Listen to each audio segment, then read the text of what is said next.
लुकमान ने यह भी कहा कि बेटा, अगर कोई अमल चाहे राई के दाने के बराबर भी छोटा हो और हो भी किसी पत्थर के अंदर या आसमानों में मख्फी हो या जमीन में, अल्लाह उसको क़यामत के दिन लामौजूद करेगा।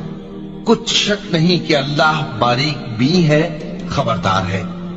बेटा, नमाज की पाबंदी रखना और लोगों को अच्छे कामों के करने का मशवरा देते रहना, बुरी बातों से मना करते रहना और जो मुसीबत तुझ पर वाक़े हो उस पर सब्र करना।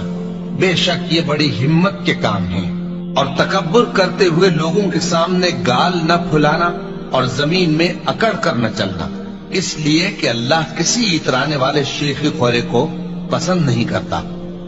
और अपनी चाल में एतदाल किए रहना और बोलते वक्त जरा आवाज नीची रखना, क्योंकि बहुत ऊंची आवाज गधों की सी है और कुछ शक नहीं कि सबसे बुरी आवाज गधों की होती है।